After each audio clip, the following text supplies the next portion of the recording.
Ok. Bueno, buenas tardes, jóvenes. Vamos a empezar a grabar. Esta parte del curso es muy importante. En general, bueno, pues todo el curso es importante, sobre todo para un ingeniero en mecatrónica, ¿no? Pero esta parte es importante porque es un tema muy común. Es un tema, este tipo de controladores que le llamamos PID, que a lo mejor ya ubican de qué se trata, ¿no? Este, este tipo de controladores son muy utilizados en la industria en general. O sea, son así tan comunes de casi llegas al Oxxo, ¿no? Y ves, oye, ¿me da un PID, por favor? Sí, claro, ¿no? Y ya les dan su PID, ¿no? Así de común y de popular es, ¿no? Si fuera concurso de popularidad, pues sería así tipo, pues hijo, ya no sé ni qué esté de moda, así tipo popular. Lady Gaga, a lo mejor. Bueno, no sé, pero eso es muy popular, o sea, es muy recurrido este tipo de controladores porque tiene varias características que vamos a platicar ahorita. Entonces, bueno, vamos,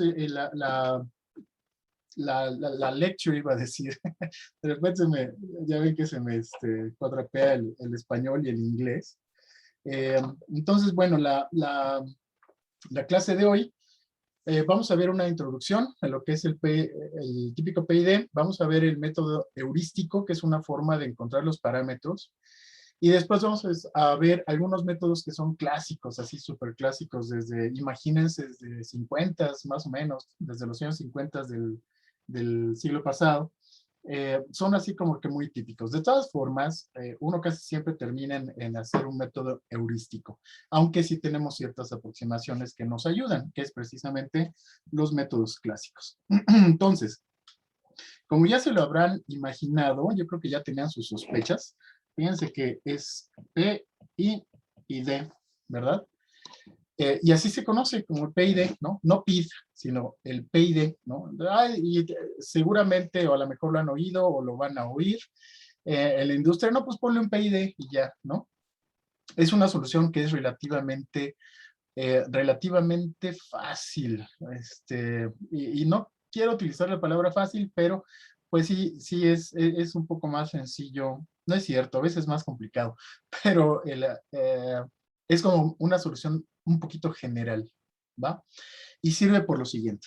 Bueno, para empezar, utiliza tres acciones básicas de control. Una es la acción proporcional, la acción integral y la acción derivativa. De ahí su nombre, ¿no?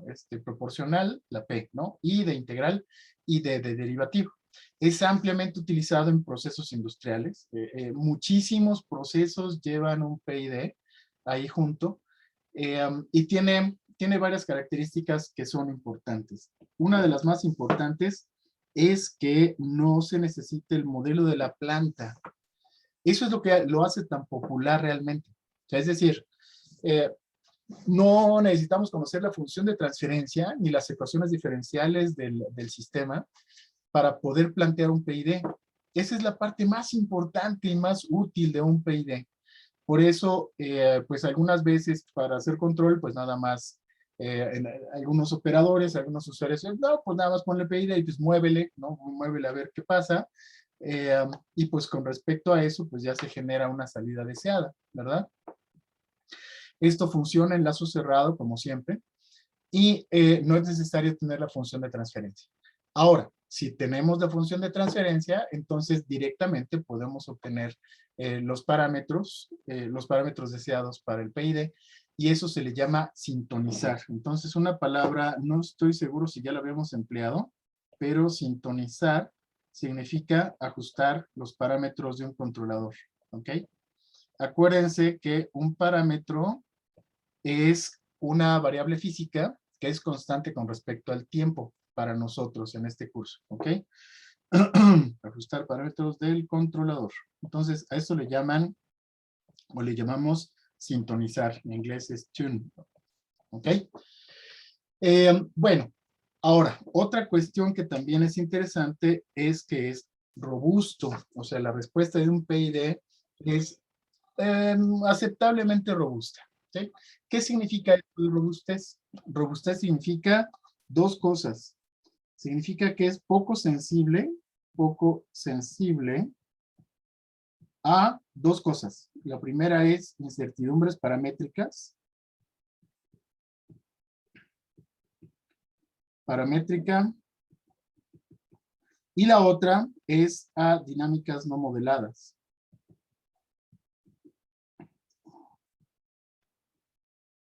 ¿Qué puede ser una dinámica no modelada? Por ejemplo, ruido.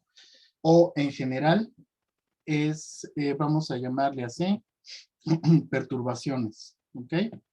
Perturbaciones. Entonces, a lo mejor les estoy hablando en chino, entonces vamos parte por parte. Primero, ¿Dice incertidumbre qué? paramétrica. Ah, gracias. Paramétrica, sí. Entonces, decía, poco sensible es que no cambia su comportamiento final, ¿no? Esa es la robustez, que no cambia su comportamiento final a esto de incertidumbre paramétrica. Incertidumbre, pues es la palabra de toda la vida, ¿no? Incertidumbre es que no sabes qué pasa, ¿no? Paramétrico es con respecto a los parámetros. ¿Cuáles parámetros? Los parámetros del sistema, ¿ok? Parámetros del sistema. ¿Qué es esto? Imagínense que tengo un sistema, un ventilador un ventilador médico. Y del ventilador médico, pues tiene varios parámetros. Por ejemplo, algún parámetro que me defina o que me ayude a encontrar el flujo de salida que debe de ir a la toma, ¿cómo se dice? A la mascarilla, ¿no? Y ese parámetro pues pudiera ser el diámetro de la manguera, por ejemplo. Ese diámetro de la manguera puedo yo tenerlo como que más o menos, o sea, a lo mejor son 2 centímetros, lo que yo considero, pero realmente son 2.58 centímetros, ¿no? Entonces, si yo no tengo el valor real, el valor exacto, el valor preciso, entonces al PID pues no le preocupa demasiado. Eso significa que es poco sensible a incertidumbres paramétricas. Es decir, si no conozco el valor preciso de un parámetro, el PID lo puede resolver. Ahora, la otra característica de la robustez es que es poco sensible a dinámicas no modeladas. Puede ser una perturbación. ¿Qué es esto? Imagínense que ustedes están diseñando como la situación problema, están diseñando un sistema, digamos, de navegación, ¿no? En este sistema de navegación para un automóvil o para un vehículo autoguiado, ustedes proponen que vaya en cierta trayectoria, ¿no? O sea, por ejemplo, avanza 10 metros, después da vuelta a la derecha, ¿no? Con un ángulo de 90 grados, a lo mejor hay una escuadra, tenemos que hacer la curva y demás, toda la cosa, pero de repente tienen ustedes un bache. Entonces, lo que va a hacer ese bache es que se dice técnicamente que está aplicando una perturbación, o sea, más bien nosotros consideramos ese bache como una perturbación. Una perturbación es una entrada externa al sistema, ¿no? Algo que, ¿y aquí qué pasó? No, pues yo no estaba considerado, ¿no? Eso es una perturbación y no la podría, o sea, podría modelarlo, pero en general pues son cosas que no tengo yo el control total de ese tipo de entradas raras, ¿no? Entonces, eso es lo que sería una perturbación. Otra es, por ejemplo, que tengo un circuito, lo acerco a la balastra, y la balastra sí saben qué es, ¿no? Son estos tubos de neón que hay para alumbrar, ¿no? O sea, como focos, pues, focos para dar luz. Y si yo lo acerco a la balastra, que es la que provee de energía al tubo de neón, normalmente hay un ruido ahí que está montado en una señal de 60 Hz, ¿no? Y eso se mete al circuito muchas veces. El circuito funciona como antena y entonces tiene uno perturbaciones que finalmente son dinámicas no modeladas. Entonces, el PID es robusto ante esas perturbaciones.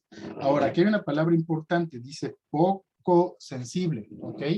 Eso no significa que sea insensible, es decir, esto no es la panacea. El PID tampoco vayan a pensar que le pongo PID y ya se resolvió todo. No, no necesariamente, ¿ok? Entonces, es poco sensible significa que me vaya a ayudar a lidiar con cuestiones de dinámicas no modeladas o de incertidumbres paramétricas.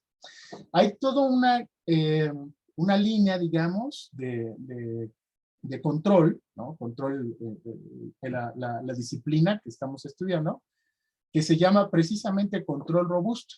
Entonces, hay toda una serie de esquemas particulares que no tienen que ver con el PID, o pueden o no tener con el PID, que se llama control robusto.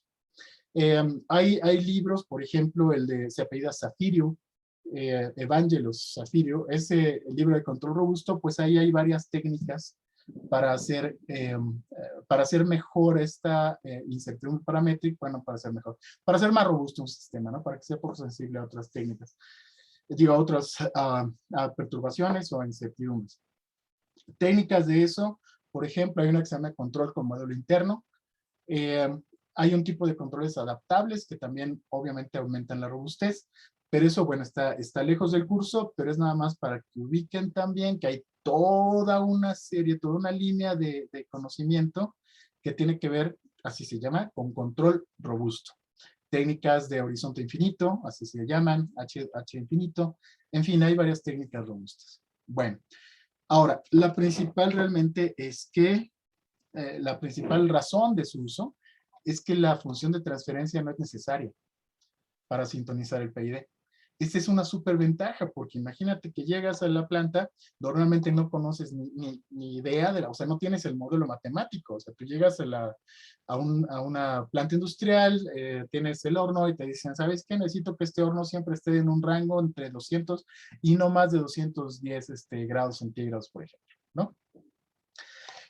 Entonces, si llegas ahí, pues lo primero que se te ocurre es, pues vamos a sacar la función de transferencia del horno, ¿no? Que eso tampoco es difícil, ¿no? Y aparte vamos a ver, uno de los temas de este curso es precisamente cómo obtener la función de transferencia de un sistema a partir de mediciones de entrada-salida.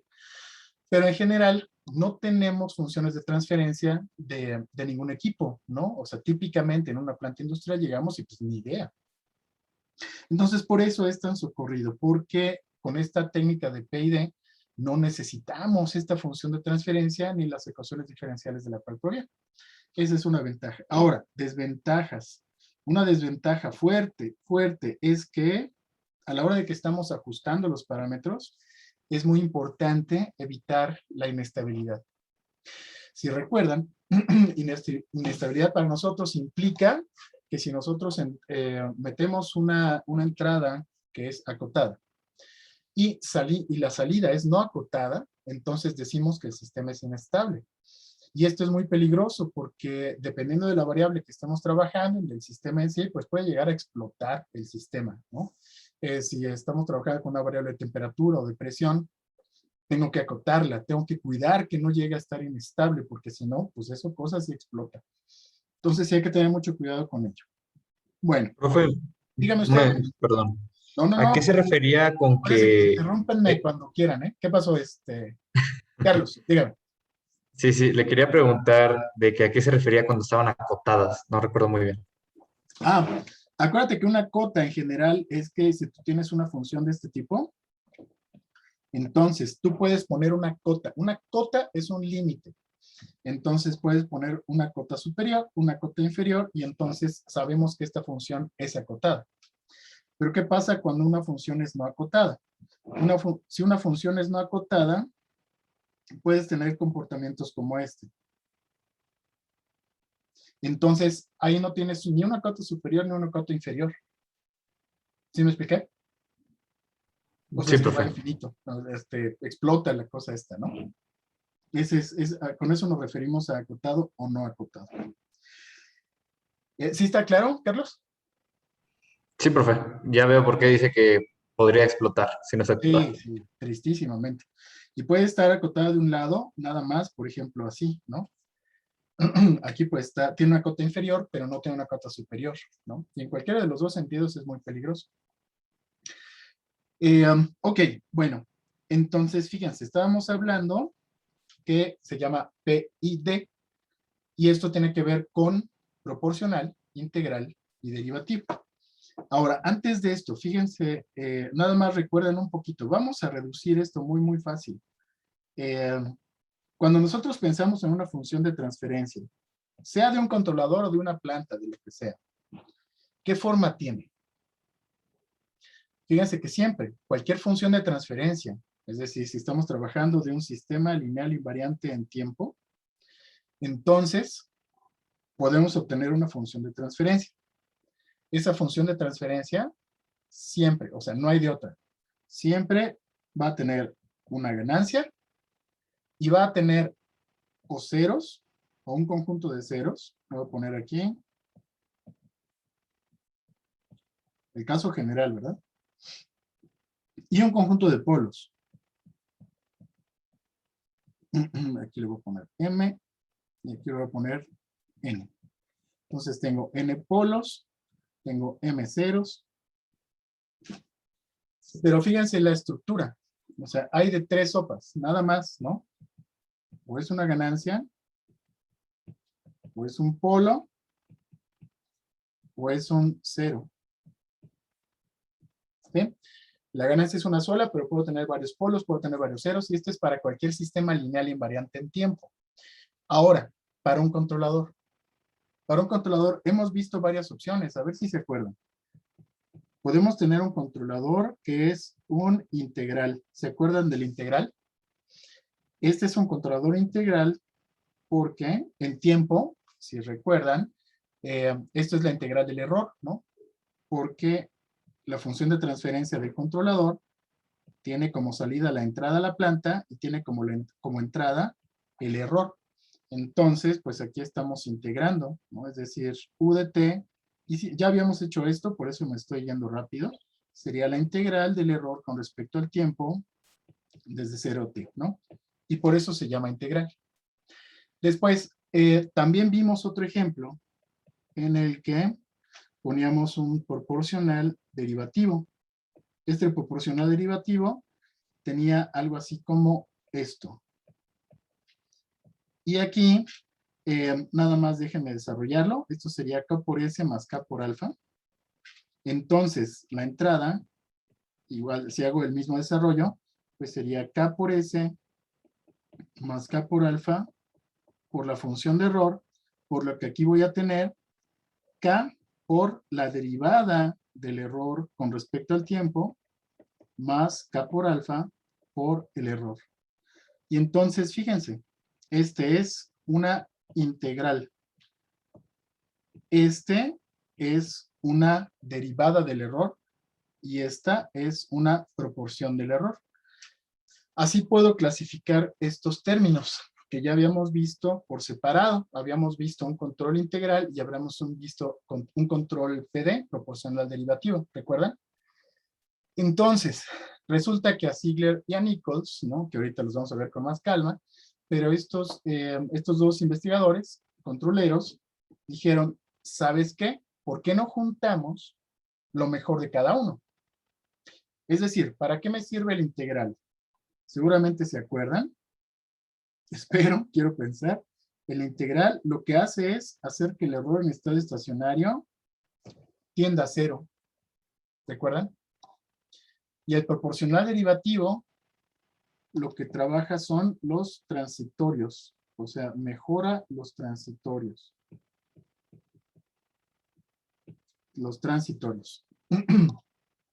¿Qué es lo que yo quiero de un control? Y aquí viene otra parte fundamental. ¿Cuál sería la respuesta ideal de un sistema de lazo cerrado? ¿Cuál sería la respuesta ideal? A ver si están de acuerdo. Si yo pongo aquí la salida, lo que a mí ¿qué me gustaría? Me gustaría que si yo tengo una referencia R, un problema de regulación, acuérdense, si es regulación, entonces consideramos que la entrada es, o sea, que la referencia es constante. Si tengo una referencia constante, entonces, ¿qué es lo que yo quiero en la salida? Lo que quiero en la salida es que, para empezar, quiero que llegue a la referencia, ¿verdad? O sea, quiero que llegue a la referencia. En otras palabras, quiero que el error en estado estacionario sea cero. Quiero que llegue a la referencia. Ahora, no solamente quiero que llegue a la referencia, sino tengo que ver cómo llega a la referencia. ¿Cómo quiero que llegue la referencia? A ver, ¿quién me dice? Vamos a participar tantito. ¿Quién me dice? ¿Cuál sería lo ideal que llegue a la referencia? La forma. ¿Cuál sería la forma ideal? Rápido o lento.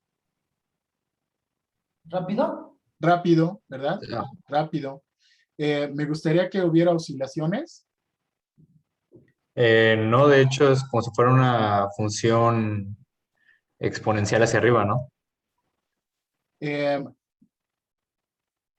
O sea, ¿Qué a lo quieres mejor decir? tendría una oscilación, pero poco a poco se estaría estabilizando, ¿no? Hasta llegar al Ah, ok, el ok. error igual a cero. Ándale, algo así. Fíjense, lo que no me gustaría es que oscilara demasiado. Y eso tiene que ver con el sobretiro. ¿Se acuerdan qué pasaba con el sobretiro? O sea, de repente, si tengo un sobretiro muy alto, entonces normalmente eso me provoca problemas, me provoca picos de corriente, me provoca choques en un sistema mecánico. Es decir, a ver, piensen en un ejemplo. Imagínense que estamos en nuestro coche manejando y no vemos un tope típico, ¿no? Y de repente cuando los topes ya ven que a veces los pintan de negro, ¿no? En lugar de pintarlos de amarillo, bueno, no es que los pintes, sino más bien no están pintados, entonces no se ve y menos de noche, ¿no? Entonces de repente vas en el coche y pasas un tope sin frenar antes. ¿Qué pasa cuando pasas el tope? Dependiendo de la magnitud y de sus amortiguadores, puede llegar la llanta a rozar la salpicadera. ¿Sí me explicó? Sí, imagínense, está el Sí. tope, sube la llanta, porque es un impulso, es una función impulso que va hacia arriba. La masa lo que hace es, de entrada, pues recibir, el amortiguador absorbe o trata de absorber el golpe, pero puede ser que la carrera, es decir, que la llanta llegue a subir tanto que topa la salpicadera, ¿no? Y como está girando, pues dejas embarrada ahí media llanta, ¿no? Entonces, ese es un sobretiro y no lo quiero, ¿no? Inclusive a la hora de que empiezas, pones en marcha un motor, ¿no? Te pide un pico de corriente, no sé si se acuerdan cuando lo vimos en Simulink, a la hora de que lo enciendes, lo que te demanda es mucha corriente para poder encenderlo. Y ya después se estabiliza en una cantidad constante de amperes. Pero siempre te pide un pico de corriente. Entonces, una de las cosas también que hay que ver es ese pico de corriente. No puede ser demasiado. ¿Por qué no? Porque depende de la fuente que esté alimentando el motor. ¿Qué tal si el motor le está demandando, eh, por decir algo, 5 amperes y nada más tengo una fuente que me da 3 amperes, ¿no? Y hazle como puedas, ¿no? Entonces, eso es también muy importante.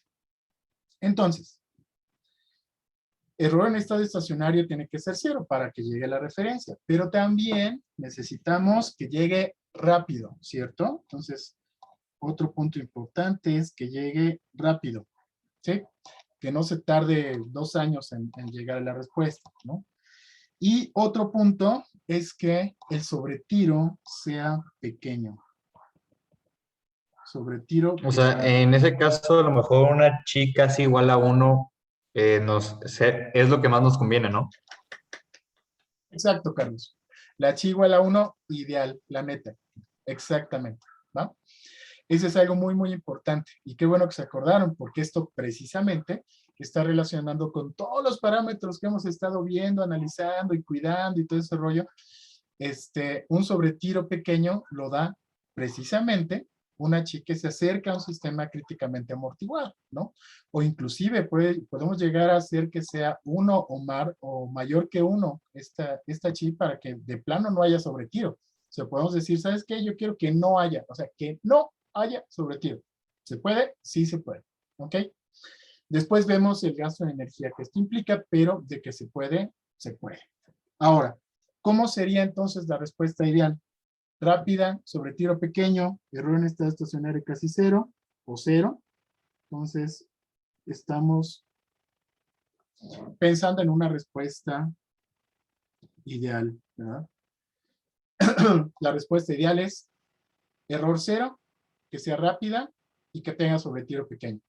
Y si se fijan, pues esto se traduce en tiempo de establecimiento, o sea, no que tienda a 0, pero pequeño, sobre tiro pequeño, pues que la h sea mayor o igual a 1, cosas como estas, ¿eh? O particularmente, por ejemplo, que el máximo sobre tiro sea, por ejemplo, menor, típico, ¿no? Menor a un 5%, por ejemplo, ¿no? Esas son especificaciones de diseño. Entonces puedo decir, ¿sabes qué? Quiero que mi sobretiro sea menor de 5%, que la chi sea mayor o igual que 1. Ese tipo de cosas van relacionadas a esta respuesta que es la que yo quiero. Ahora, si esto sucede, entonces tengo que ver cómo lo muevo. Entonces, particularmente, ¿con quién creen ustedes que podamos atacar el error en estado estacionario?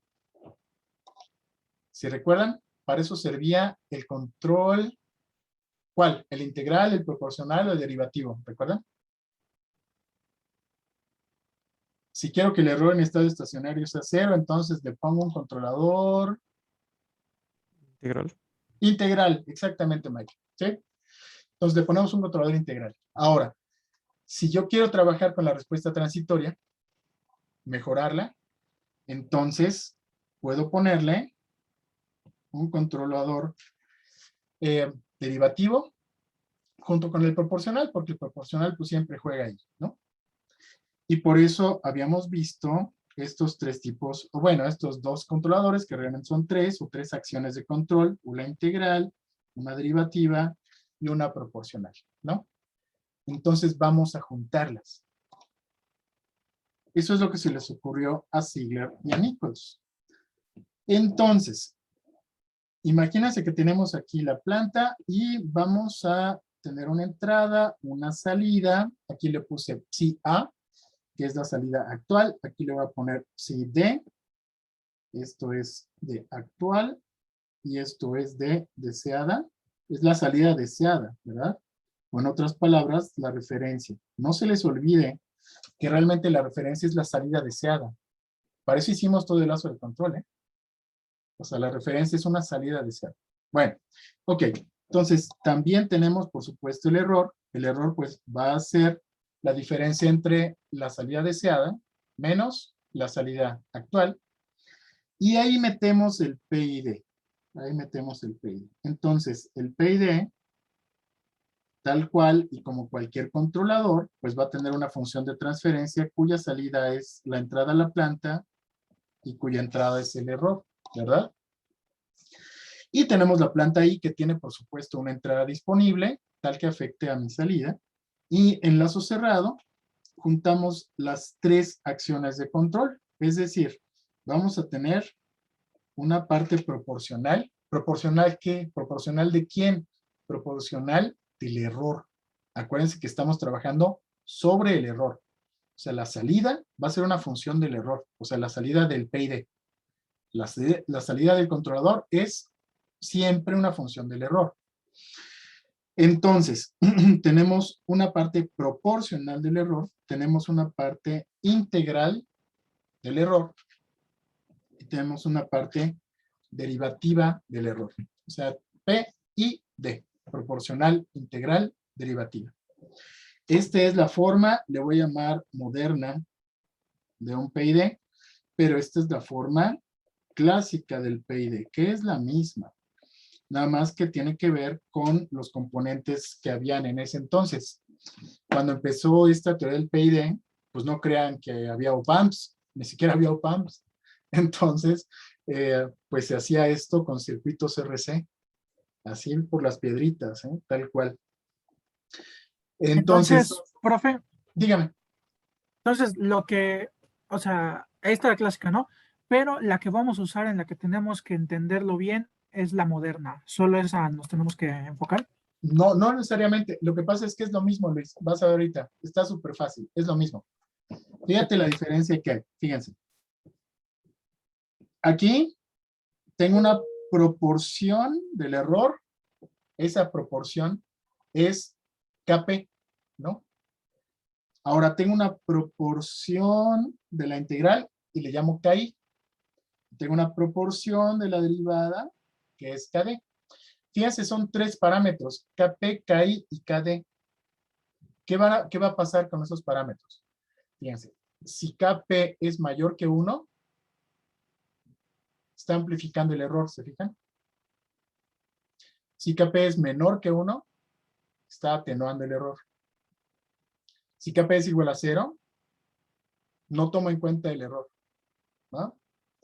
Lo mismo sucede con KI. Si KI es igual a 1, dejo pasar directamente la integral, como va. Si KI es menor que 1, entonces voy a tener una atenuación de la integral del error. Si KI es mayor que 1, voy a tener una amplificación de la integral del error. Lo mismo sucede con KD, pero son proporciones nada más, la KP, KI y KD. Y estos son los que llamamos parámetros. O sea, los parámetros para el moderno son KP, KI y KD. Ahora, ¿qué pasa con el clásico? Fíjense que de todas formas, esta ecuación, la voy a poner aquí, la puedo escribir como U de t va a ser igual a KP por el error más KP sobre TI por la integral del error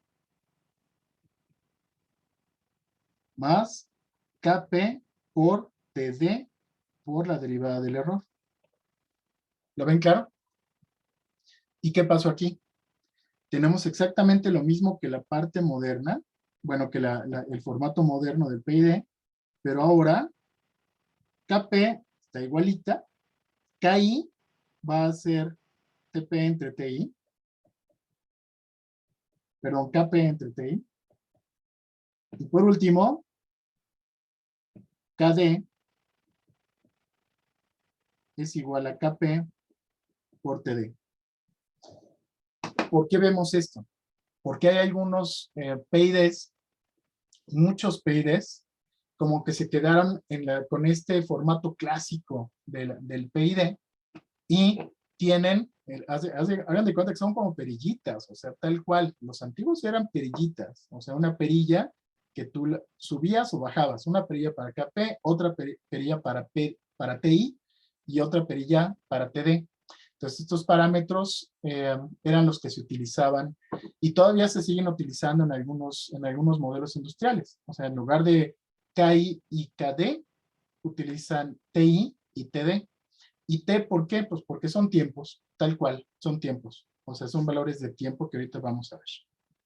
Ahora, fíjense por favor, en cualquiera de las dos, ya sea la moderna o la clásica, pero si tenemos esta forma clásica, vean por favor la transformada de Laplace. Aquí me salté un paso, ¿no?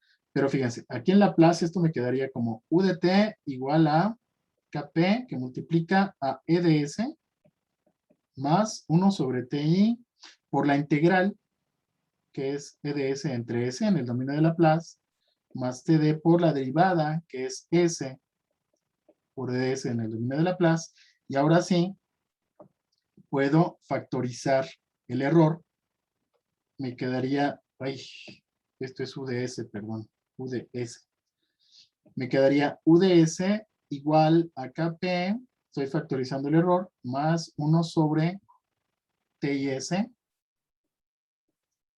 TI por S, más TD por S, y todo por el error, ¿no? Y de aquí ya sale esta expresión, ¿ya la vieron? ¿Se entiende? Esto es en el dominio de Laplace. Kp por 1 más 1 sobre TIS más TD por S. Ahora, fíjense bien, por favor, en esta expresión.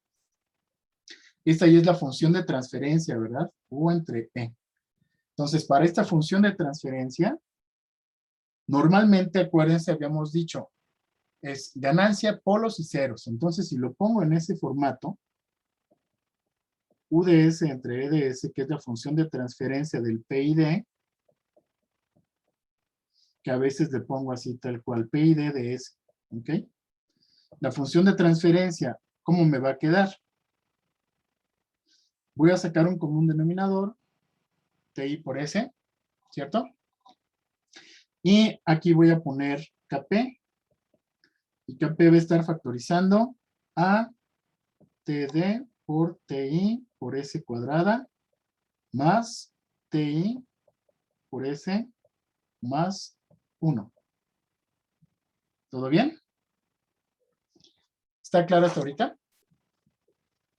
Lo único que hice fue sacar el común denominador, ¿no? Nada más. Y vamos a analizar rápido esta función de transferencia. Algo que es muy importante es que tengo un polo en el origen. ¿Qué va a hacer este polo en el origen? Va a hacer que el error en estado estacionario sea igual a 0 para una entrada escalón. Sí, solo si la planta no tiene un polo en el origen ya. Si la planta tiene un polo en el origen ya y yo no estoy enterado, entonces la voy a hacer inestable. Ojo, ¿no? Muy importante. Ahorita lo vamos a ver también, lo vamos a repasar al rato. Entonces tengo un polo en el origen y otra cosa muy interesante, tiene 2 ceros. Tiene 2 ceros. Entonces, ¿dónde va a poner esos ceros? Pues dependiendo de TI y de TD, ¿lo ven?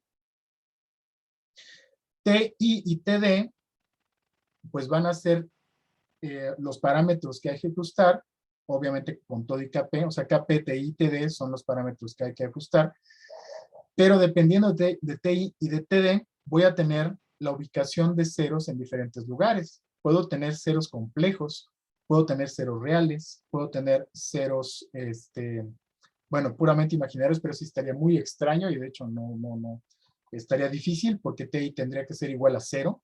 Y si TI es igual a 0, pues entonces tenemos un PD, no un PI, ¿no? O no un PID. Entonces, los ceros, voy a tener 2 ceros y un polo. Y aquí hay una cuestión muy importante, antes de que sigamos, que esto es fundamental de ubicar. Vamos con la definición de derivada. La derivada de, vamos a ponerle así, de f de t con respecto a t, es igual, ¿se acuerdan de la fórmula? Cuando el límite cuando delta t tiende a 0, de f de t más delta t, menos f de t sobre delta t, ¿no? ¿Esto qué es? Pues es que si yo tengo algo así, tengo aquí t, tengo aquí t más delta t, esto de aquí es f de t, esto es f de t más delta t, y lo que estoy haciendo es reducir esta delta t lo más que pueda, lo hago casi tendiendo a 0 para obtener precisamente la pendiente de esta recta tangente, ¿no? Esto sería f' evaluado en t, ¿no? Definición de derivada ortodoxa. Ahora, ¿qué pasa con esta definición de derivada? Fíjense que necesito un tiempo, o sea, f de t más delta t es un valor futuro. Y no estamos hablando, esto no es una clase de interés compuesto, nada por el estilo, sino que f de t más delta t es un valor que va a pasar después, ¿no? O sea, el más delta t significa, o sea, yo estoy en este lugar, yo estoy en t, ¿no? Ese es el tiempo real, ¿no? Y para sacar una derivada necesito un valor futuro, necesito un valor que va a suceder después. Entonces, implementar esto en un sistema real, así tal cual la derivada, pues no se puede, ¿no? En el momento, ahorita vamos con eso, pero en el momento en que nosotros necesitamos un valor futuro, entonces decimos que la derivada es no causal. No, ya me hice bolas. No causal. No causal significa que hay una salida antes de que yo ponga una entrada. Es en el caso general. Pero podemos decir, o sea, traducido a este lenguaje, es que si tenemos un valor futuro, tenemos un operador que es no causal, ¿no? y que no se puede instrumentar físicamente, eso es lo más importante. Aquí, entonces, no se puede implementar. Voy a poner, no se puede realizar, ¿ok? Realizar es instrumentar físicamente, ¿no? No se puede realizar. Entonces tenemos que hacer un par de trucos que vamos a ver después.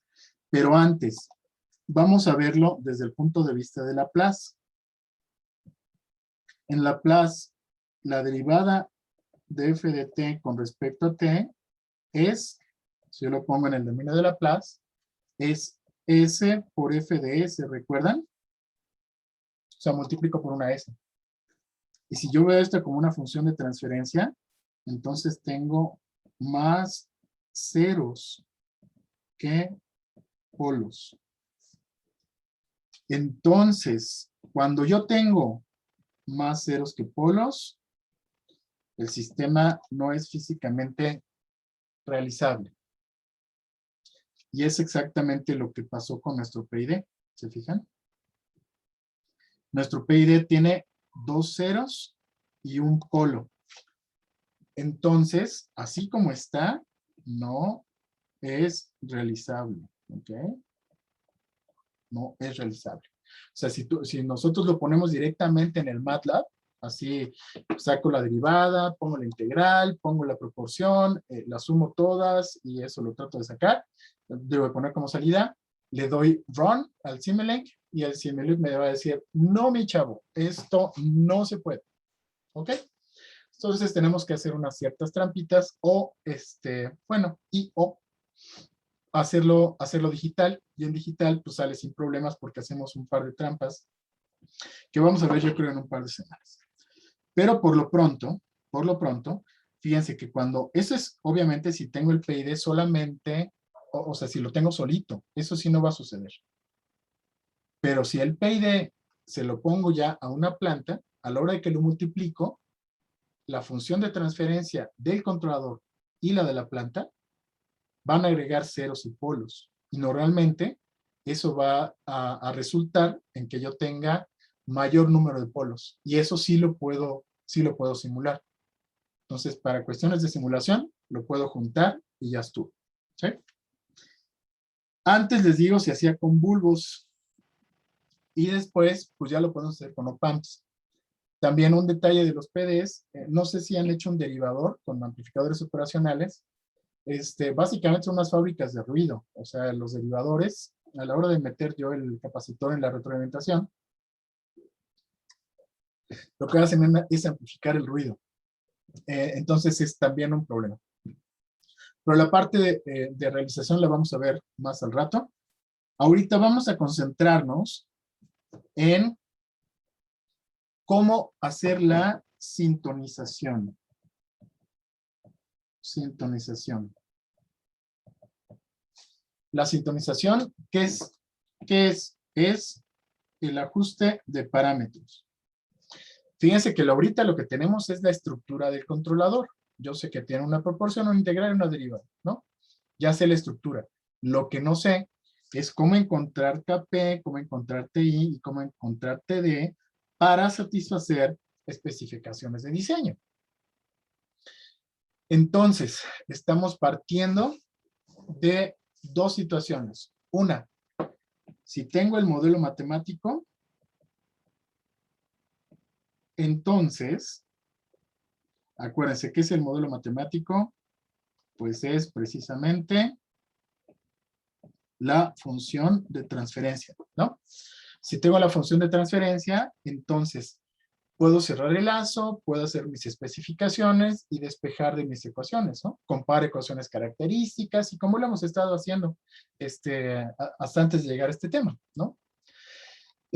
Ahora, estos dos, tanto los métodos heurísticos como los métodos clásicos, es cuando no tengo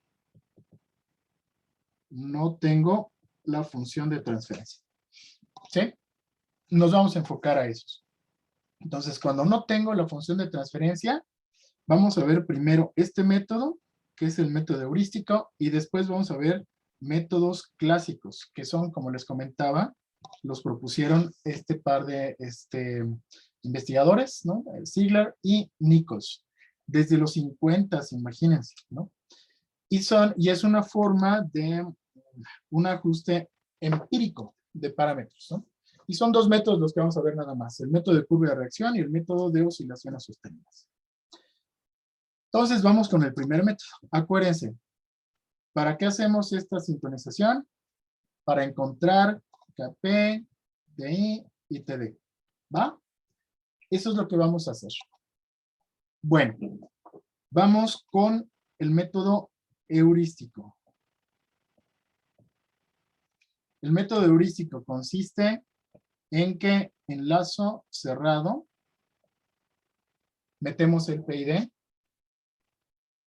y vamos a ir cambiando parámetro por parámetro.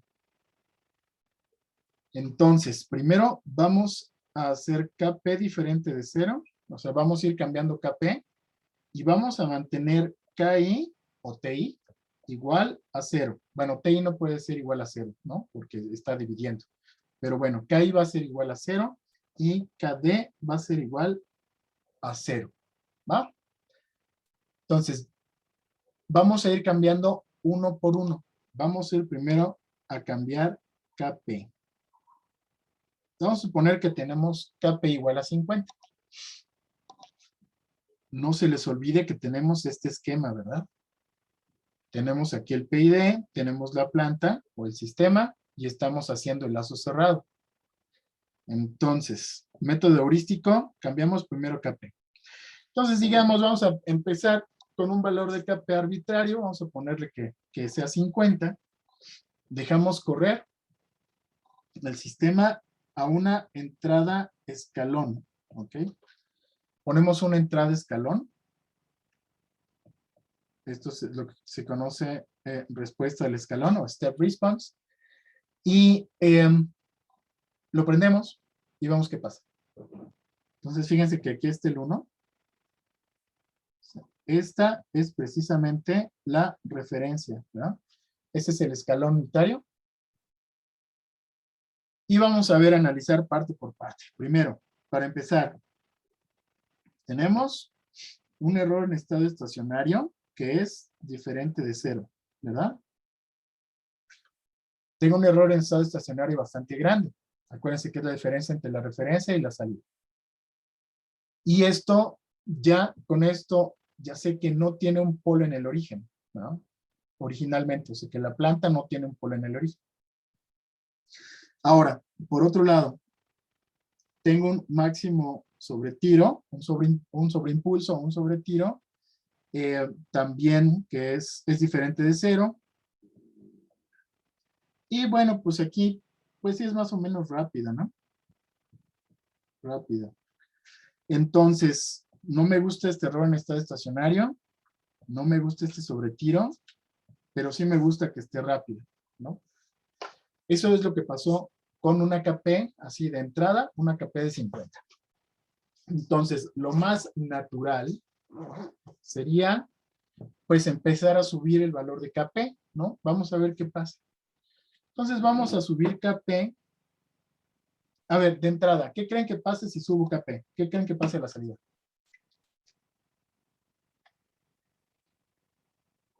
¿Qué le sucederá? ¿El error incrementará? No, fíjate, la Kp lo que hace es darle una proporción al error. Ah, Entonces, si aumento Kp, lo que va a suceder es que va a subir la salida, ¿no? Porque o sea, la entrada a la planta va a ser más grande. Si aumento la entrada a la planta, entonces la salida probablemente se haga más grande, ¿no? Es decir, así, de una forma así inocente, si yo le aumento Kp, el error en estados estacionarios se va a disminuir. Entonces vamos a ver qué pasa. Entonces vamos a subir Kp a, bueno, está en 50, ¿verdad? Entonces, bueno, más bien vamos a bajarla primero. Porque vamos a poner la Kp de 20. A ver si lo notan. Esto de aquí, este es 0.7. ¿Ok? Ese valor está aquí. Y el 1, pues ha de estar como hasta por acá, yo creo, ¿no? Por aquí está la referencia. Entonces, con una KP de 20, el error en estado estacionario sigue siendo diferente de 0. Aquí tengo un sobretiro pequeño. Y es más o menos rápida, ¿no? Más o menos rápida. Con respecto a la KP de 50 que teníamos. O sea, primero la bajamos. Después vamos a ponerle la de 50 es la que teníamos, ¿se acuerdan? Esta es la que teníamos arriba. Esta es igual que la de arriba. Entonces ya ni la analizamos. Vamos a subirle más. Vamos a ponerle una KP de 200. Ahora fíjense qué está pasando. Aquí. No sé si lo noten. Este es el 1, ¿verdad? Entonces si yo hago por aquí la referencia, que estaba por aquí. El error en estado estacionario es distinto de 0, pero es menor. Aquí este error es menor. ¿Qué significa? Se acerca más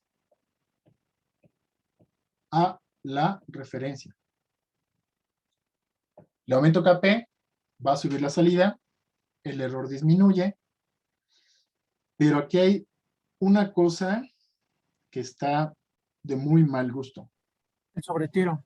Exacto, el sobretiro. Fíjense, tengo un sobretiro grande. Con este sobretiro paso el bache y dejo media llanta embarrada, ahí en la salpicadera. Entonces el sobretiro está muy grande y pues bueno, no está ni muy rápida ni muy lenta, entonces pues como que no hay mucho que decir con respecto a la rapidez. Entonces tengo ahí una KP de 200. Insisto, ahora. Bueno, ahora creo que sí se ve más claro. ¿Qué creen que pase si aumentamos de nuevo KP? El sobretiro va a aumentar, pero el error va a ser más cercano a 1. Correcto, Perdón, bueno, el error va a seguir siendo decimal a 0, pero se va a acercar más al 1. exacto, exactamente. Y eso es seguramente lo que va a suceder. Aquí exageramos, le pusimos 500. Y ahora, casi no se nota, pero aquí está el 1. Entonces, el error en estado estacionario como que es pequeño, ¿no? Bueno, no como que es, o sea, es pequeño, ¿sí? El error en estado estacionario. Pero, fíjense qué cosa tan espantosa sucedió. O sea, el sobretiro es casi del 50%. El sobretiro está gigantesco, está muy, muy grande, ¿ok? Y además lo hice más lento. Entonces, no quiero esto, mucho menos esto, ¿no? Entonces, ahorita compusimos el error en estado estacionario, pero a los otros dos le dimos en la torre. O sea, el sobretiro estuvo más grande y además hicimos más lenta la respuesta. Ok, entonces tenemos que corregir varias cosas. Ahora, lo que voy a hacer es dejar la KP más o menos aceptable. O sea, sin mayor sobretiro, sin mucho sobretiro y con un error no tan grande. Entonces, escojo una KP de 100. Y ahora, fíjense bien, y este es algo muy importante. En el momento en el que yo cambio el valor de KI, aquí KP, nada más tenemos KP, ¿no? Del PID. KI era igual a 0, KD era igual a 0. Ahora, en el momento en el que hago que KI sea diferente de 0, en ese momento le estoy poniendo un polo en el origen. Ahí estoy poniendo la integral. ¿Se fijan? O sea, la función de transferencia de ese controlador sería, bueno, sí, bueno, sería KP más KI entre S, ¿no? Esta sería la función de transferencia de ese controlador, ¿no? Del PI. ¿Y qué es lo que hace el PI? Pone un 0 y pone un polo en el origen. O sea, aquí lo que vamos a hacer es que tenemos el polo en el origen y vamos a tener un 0, ¿ok? Entonces, en el momento en el que KI es distinto de 0, ya estamos poniéndole la integral del error. No importa cuánto valga KI, siempre y cuando sea diferente de 0, le vamos a poner una integral. Y en el momento en el que le ponemos la integral, le ponemos el polo en el origen. Y si tenemos el polo en el origen, el error en estado estacionario es 0. ¿Lo ven? En ese momento. En el momento en que hacemos que KI sea diferente de 0. Aquí pusimos una KI igual a 50. Entonces, automáticamente, yo sé que el error en estado estacionario va a ser 0. O sea, que la salida va a tender a la referencia. Y en estado estacionario, más aún, fíjense, Y de SS va a ser igual a R, igual a la referencia. ¿Sí? En el límite, cuando t infinito. Bueno. Ok, entonces, por ahí va bien. Ya el error ya lo estamos salvando. Y fíjense qué está pasando. Tengo un MP, pues aquí es diferente de 0, pero pues tampoco es chiquito, ¿no? El MP aquí, el sobretiro es aprox como de un, ¿qué será? Pues como 10% se me hace, ¿no? ¿Y qué tan rápida es? Ahí está el detalle, ¿no? Como diría Cantinflas. El detalle está en que es lenta. Muy lenta. ¿Lo ven? Entonces, ¿qué hacemos? Así a simple vista, vamos a ver qué pasa si cambiamos KI, ¿no? Ya pusimos una KI de 50, vamos a ir cambiando KI a ver qué pasa, ¿ok? Si cambiamos KI y lo aumentamos, vamos a poner ahora una KI de 200 y mantenemos la KP igual, ¿ok? KP igual y ahora aumentamos el valor de KI. ¿Qué pasó con el valor de KI? Ya sabíamos, de todas maneras, el error en estado estacionario va a seguir siendo 0, pero ¿qué cambió? Cambió que es rápida, pero ¿qué onda con el sobretiro? El sobretiro aumentó, ¿lo ven? Este sobretiro ahora es como del 20, casi 30%, ¿no?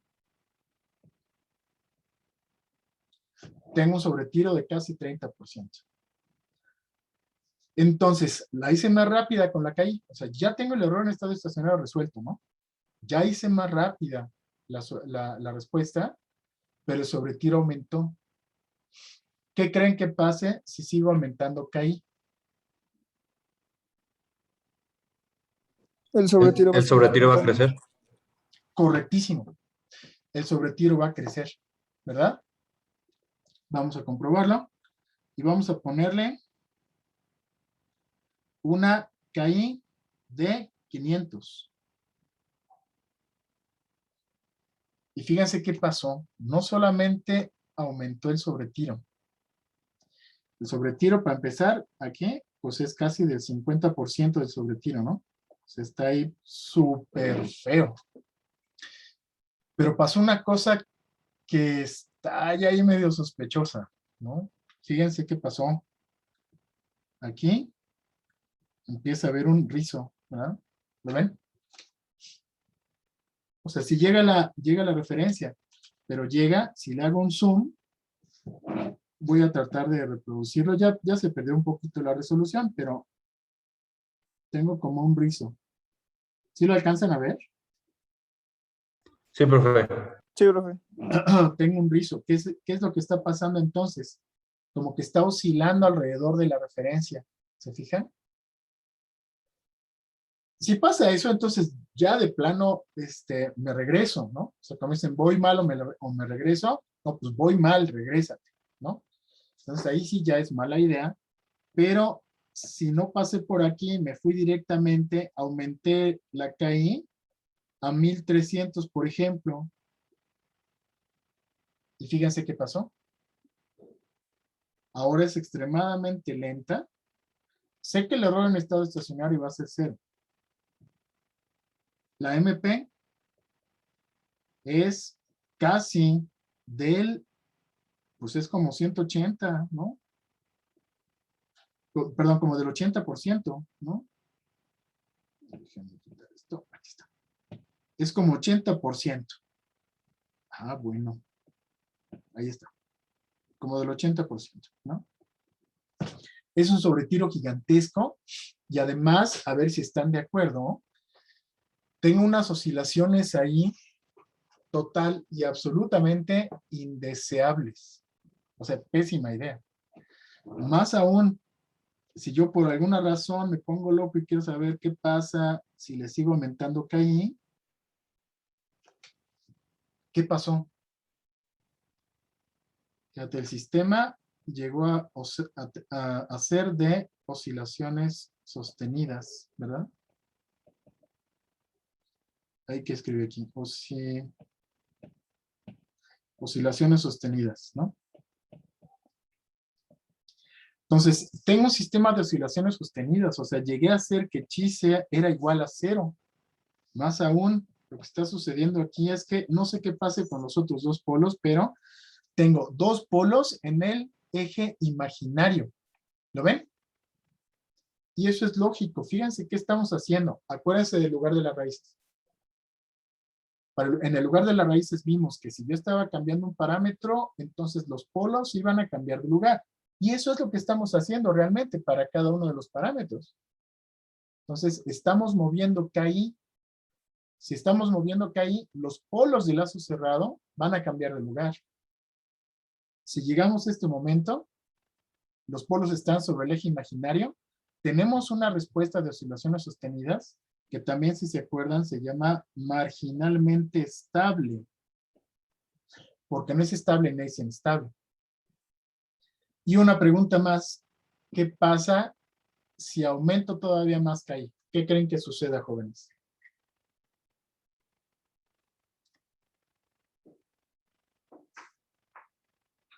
¿Alguien? Profe, una pregunta, ¿se puede tener chi negativas? No, no podemos tener chicas negativas porque normalmente están asociados a parámetros físicos. Por ejemplo, no tenemos resistencias negativas, ¿no? Esa es una respuesta muy, muy rápida. Podríamos meternos en Honduras, pero en general, finalmente, no vamos a poder tener chis negativas. Pero, ¿qué pasa? Véanlo desde el punto de vista del lugar de las raíces. Bueno, profe, en teoría una resistencia negativa sería como un impulso, ¿no? ¿Una qué? Una resistencia negativa sería como un impulso, ¿no? O sea, ya no se toma como resistencia negativa, sería ahora impulsando algo, ¿no? Una Ya no se está resistiendo. resistencia negativa significa que tú tienes un voltaje positivo y una corriente inversa. O sea, eso sucede a veces en los diodos y esa es otra historia, ¿no? O sea, para no desviarnos, si quieren un día platicamos con más detalle de eso. Pero vamos a suponer que no tenemos chi negativa, ¿ok? Bueno, no a suponer, o sea, de hecho, no podemos tener chi negativa, ¿sí? Pero véanlo desde el punto de vista del lugar de las raíces. Fíjense qué estaba pasando con los polos. Cada vez se hizo más lento. Eso significa que los polos estaban yéndose a la derecha. Los polos, a la hora que estoy cambiando KI, se están yendo a la derecha.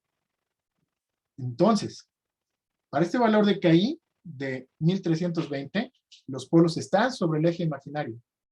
Si yo sigo cambiando KI, sigo aumentando KI, lo que va a suceder es que los polos se van a cambiar al lado derecho. Y fíjense qué fue lo que pasó. Le pongo 1400 de KI y ya tengo un ventilador, ¿no? No, ni siquiera es un ventilador, o sea, necesito es una cosa ahí espantosa, ¿no? Esto se llama resonancia, ¿se acuerdan que habíamos platicado? Y esto sucede precisamente aquí, no es precisamente chin, déjame ver. A ver eso que me estaban preguntando.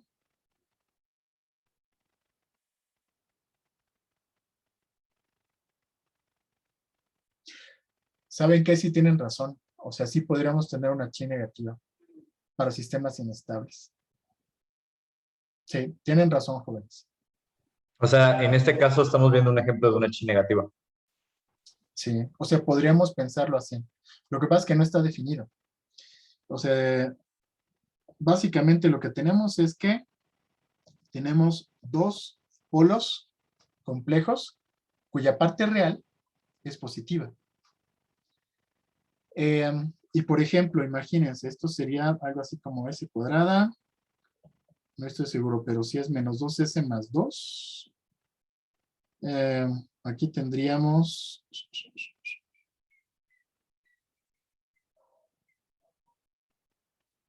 S menos 1 al cuadrado más 1. O sea que es 1 más menos J. ¿Sí? Esto sería una chi negativa. Ah, miren. Cada vez se aprende algo nuevo. ¿Sí? Interesante. ¿Sí? Esto no lo van a encontrar en ningún libro. Pero sí, finalmente, sí sería como una chi negativa, jóvenes. Sí, muy bien, muy bien. Me hicieron pensar. Pero sí, exactamente. Lo que sucede es que tenemos los polos que están en el semiplano derecho. Y entonces ya inestabilizamos el sistema. ¿Lo ven? Por eso se acuerdan que una de las cuestiones muy importantes cuando estamos trabajando PIDs era este warning que vimos al principio. Adjust to avoid instability, ¿ok? Tenemos que evitar la inestabilidad a toda costa, ¿no? Para que no nos vaya a explotar el sistema. Entonces, siempre cuando estamos trabajando con el método heurístico, hay que evitar a toda costa la inestabilidad. Y sí, efectivamente, hay un riesgo de inestabilidad. O sea, hay tal cual un riesgo de inestabilidad. Entonces, pues, nos regresamos, ¿no? ¿Se acuerdan? ¿Voy bien o me regreso? No, vas mal, regrésate. Entonces, vamos a regresarnos y vamos a conservar una KP de 100 que ya teníamos. Vamos a escoger una KI de 200. ¿Cuál era la KI de 200? La KI de 200, déjenme la encuentro. Era esta de aquí, ¿ok? Tenemos un error en estado estacionario 0. Tenemos una respuesta rápida. Llevábamos 2 palomitas, ¿se acuerdan? Y el sobretiro, pues era de 30%. O sea, sí es grande, pero no tan grande, ¿no? Entonces, llevamos 2 de 3. Y ahora lo que vamos a hacer es disminuir el sobretiro. Es normalmente lo último que hago, disminuir el sobretiro. Entonces, para disminuir el sobretiro, vamos a meter una parte derivativa. Esto fue lo que cambiamos, ¿ok? Hicimos KD igual a 2, por ejemplo, ¿no? En ese momento, ya tenemos las 3 acciones del PID activas. Estamos poniendo una proporción del error, tenemos una proporción de la integral del error y una proporción de la derivada del error. En el momento en el que KD es diferente de 0, entonces ya estamos trabajando con el PID, ¿no? Entonces esto ya es el PID tal cual. Y teníamos error en estado estacionario es igual a 0, porque tenemos un KI, ya sabemos, lo esperábamos. Tenemos una respuesta más o menos rápida. Y tenemos un sobretiro como del 20%. ¿Se acuerdan que si no le metíamos el KD, teníamos un sobretiro del 30% o algo así? Este es un poquito menos del 20%. Si yo sigo aumentando KD, vamos a poner ahora una KD de 5, ¿ok? Y dejamos a las otras dos como estaban, ¿no? KP de 100, KI de 200, y si le pongo una KD de 5, entonces fíjense qué pasó con el sobretiro. Aquel sobretiro disminuyó, ¿no? 10, ha de ser como 7% o algo así, ¿no? Es más o menos rápida. Y tengo un error en estado estacionario de 0. Palomita, palomita. Y todavía, fíjense, si yo aumento el valor de KD, es altamente probable que ese sobretiro sea aún menor. Vamos a ver. Aumenté KD a 10, estábamos en 2, no, estábamos en 5, lo aumentamos a 10, error 0. El sobretiro es pequeño y es pues todavía rápida, ¿no? Entonces, pues ya tengo las tres palomitas de lo que andaba yo buscando. ¿Lo ven? Entonces, así es como funciona el PID. Si yo me pico y vamos a ponerle una KD de 20. Fíjense qué pasó. Pasó algo muy extraño. De todas maneras, aquí el MP es pequeño. Es relativamente rápida. Es un error en estado estacionario 0. Cumple lo mismo, ¿verdad? Pero fíjense cuál es la diferencia. Fíjense cómo sube. No sé si lo alcancen a notar. Vean la parte, la gráfica que está a la izquierda. Sube así y después da la vuelta ahí, ¿no? Estoy subiendo, así tal cual, y se da la vuelta. Y ahora, sube muy rápido, muy rápido, hasta después del punto 8, y después empieza a subir lento. ¿Lo ven? Entonces empieza como que a deformar esa curva. O sea, sube muy rápido, y después cuando va a llegar a la referencia, lo toma con más calma. ¿Ok? Y eso sucede, ¿no? Eso sucede normalmente. Ahora, ¿de qué depende? De la planta. Acuérdense que estamos trabajando sobre una planta que desconocemos, es decir, estamos trabajando sobre una función de transferencia. Y estamos cambiando los parámetros del PID, ¿no? Pero la función de transferencia no la estamos tocando. O sea, tiene su propia dinámica. Y esa dinámica puede hacer un montón de cosas, ¿no? Con y sin PID. Bueno, más bien, con el PID puede hacer cosas muy distintas, ¿no? Son las dos, tanto la planta como el PID. Nada más que la que sí podemos cambiar es la función de transferencia del PID, la de la planta no.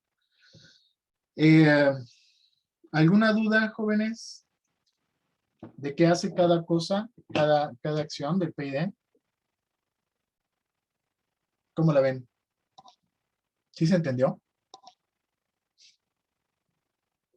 Sí se entendió, profe, pero para sacar los valores de cada uno de estos pues, integrantes de la ecuación, ¿es Ajá. al tanteo o hay una forma matemática más precisa para lograr obtener el dato o el valor? Hay dos. Una son los métodos que vamos a ver ahorita. Y la otra es, si tienes la función de transferencia de la planta, o sea, del sistema, entonces podemos sacarlo analíticamente, los valores de KP, KI y KD, así tal cual, así como le hacíamos antes, ¿no? Especificamos un máximo sobretiro, es más, ni siquiera puedo decirle que no tenga sobretiro, lo quiero hacer críticamente amortiguado, puedo decir que el tiempo de establecimiento sea, no sé cuánto tenemos aquí, que sea de 2 segundos, ¿no? Y con ese par de especificaciones, ya puedo sacar los parámetros del PID.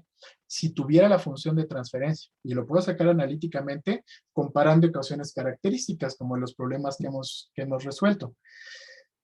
Entonces, tenemos dos opciones, ¿no? O sea, para sacarlo más, como dices, preciso, es los métodos que vamos a ver ahorita, que se llama curva de reacción o de oscilaciones sostenidas.